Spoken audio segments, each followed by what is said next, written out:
Hello and welcome back.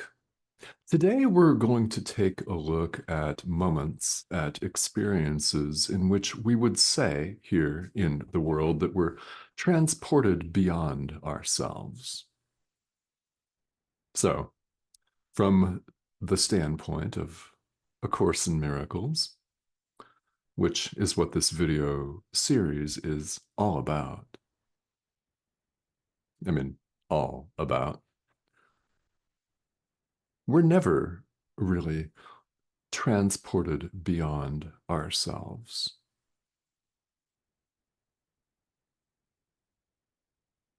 We're unlimited, and we actually cannot be transported beyond ourselves.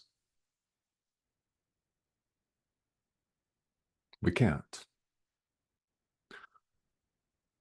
We're unlimited, and the body, the physical body, this thing that we see when we look in the mirror, this thing that experiences aches and pains and illnesses and gray hairs and bad hair days and great hair days and moments of ups and downs and ecstatic highs and horrid lows and all that we take to be ourselves. It's not us.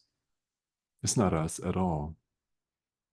The body, the physical body, is in fact a profound limitation on the mind, which is unlimited. So when we say transported beyond ourselves, or you might say an out of body experience, well, you never really were in the body in the first place. We don't actually ever enter it because it cannot contain us.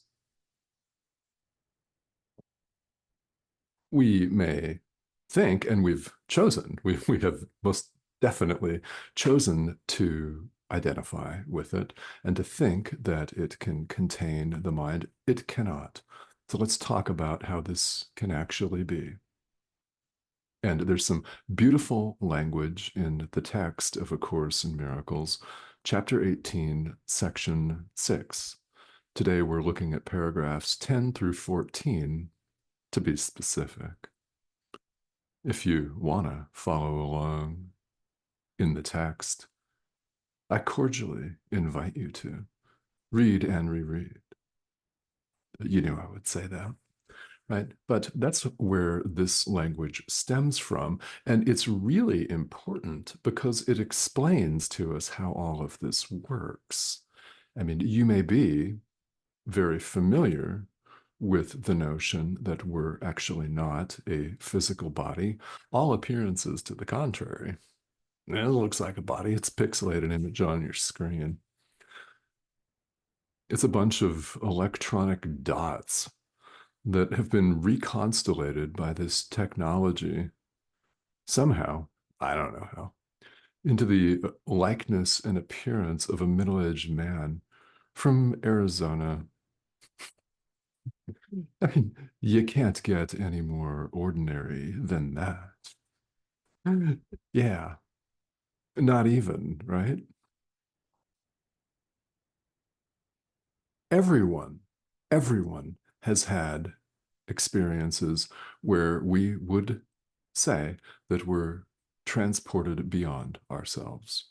Now, we say that as a matter of common parlance with our tool of language because we identify with the body, yet we have had, all of us, multiple, countless even experiences of no longer being aware of it. When we say in common parlance that we're transported outside of the body, we've become temporarily unaware of it. In this temporary, because it's always temporary, then we come back and our knee hurts, or somebody yells at us, cuts us off on the freeway, or something, right? It could be anything. Yeah.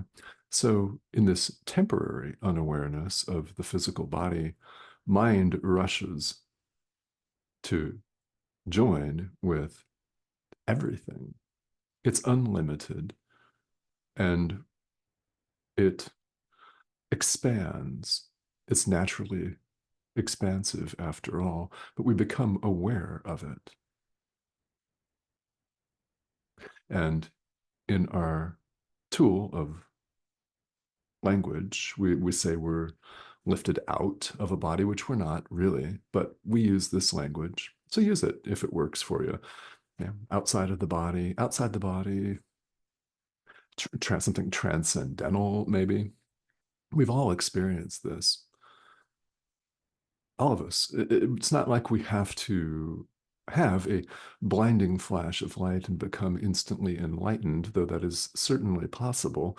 It's not like we have to have had that to have had these experiences. We've all had these experiences of being transported beyond our limited conception of ourselves. In these moments, we identify with something else. We lift our limits that we've placed on our mind. This is a limit that we place upon our mind, a profound limit. We're giving up in these moments our limited awareness. These can be quite happy, and they can be triggered, in fact, by anything. It could be something that you see. It can be a sight. It can be a sound. It can be a thought. It can be a memory. That's a powerful one. Yeah. It could be anything where you're transported according to our language. What happens in these situations is that space and time, these conventions that we think govern our existence, yeah, space and time are completely irrelevant. Let's take the example of a memory here for the purposes of illustration. All of us have beautiful memories. When we recall them, let's say this was 30 years ago on a picnic in the mountains, you're there. When you recall it, your mind rushes to that. Space, time, whatever. This could have taken place in a very different part of the world. So what? You're there. Your mind rushes into it and you join with it because you love it. You have gone what we call beyond the body, in the mind. What has gone on here is you have set aside our limited awareness and gone beyond the limitation of this.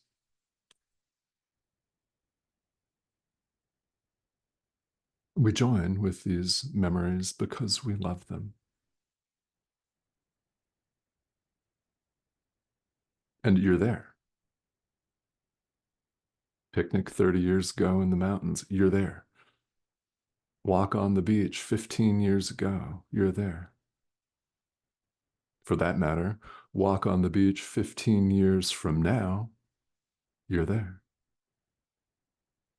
Time and space are completely irrelevant. Mind has no need for those. It simply is.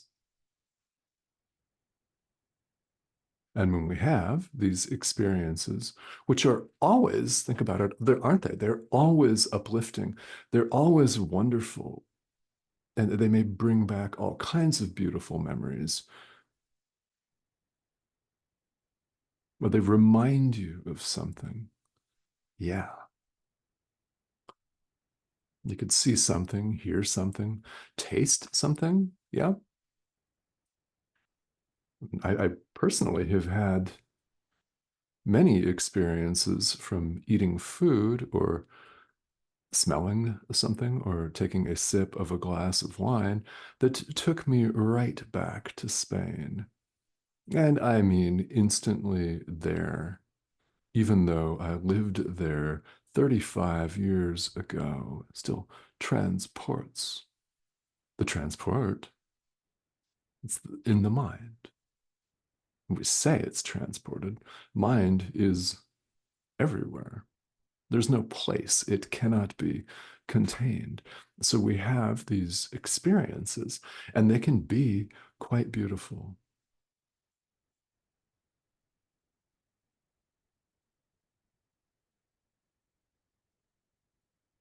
So we've all experienced this. We've all experienced the unawareness of the body. And the point in offering this conversation for you today, besides the fact that it's the next few paragraphs in the text, there's that. But really, it's to bring your awareness to the fact that you can do this. You've done it before a lot. People think that they cannot do this course, that it's too far out, it's too wild, too fanciful. And you want to know what's fanciful? That's fanciful, right?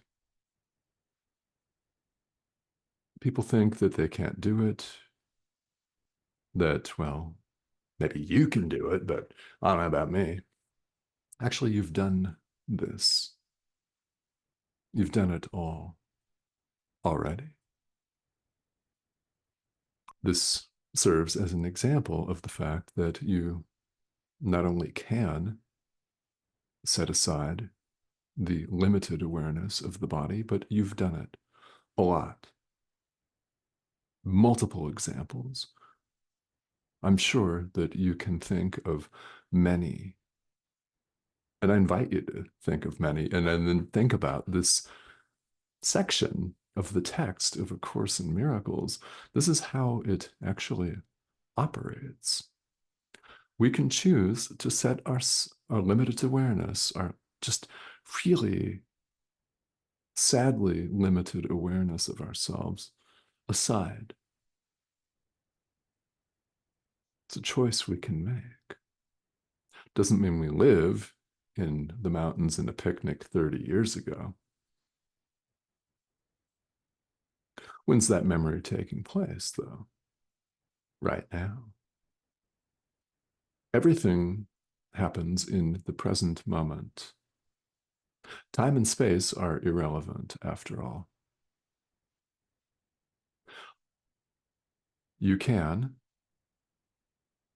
go beyond your limited awareness of yourself as a physical body. You've done it before, you'll do it again. And perhaps you're doing it right now. And my hope, as always, is that this and all of the conversations that appear here serve as a motivation, serve as an inspiration, a primer for you to practice more. Set the ego aside, set aside your limited awareness, extend love to the Son of God. Forgive, forgive, forgive, forgive, forgive. Yeah, keep practicing, keep going. And I am here, as always, to serve as a guide for you. And that does mean that should you have any questions, please feel welcome to reach out and ask them. This is a very, very good place to do so. We've had some excellent questions asked here on the comment thread on YouTube. So if you have not yet subscribed, please go ahead and do that. That's the prompt in the corner of your screen. Just click that arrow. You'll be invited to join us, and several videos appear each week. Again, I'm here to serve as a guide for you. So any questions that you might have are more than welcome. Okay. So I thank you very much for joining me, and I will see you again very soon.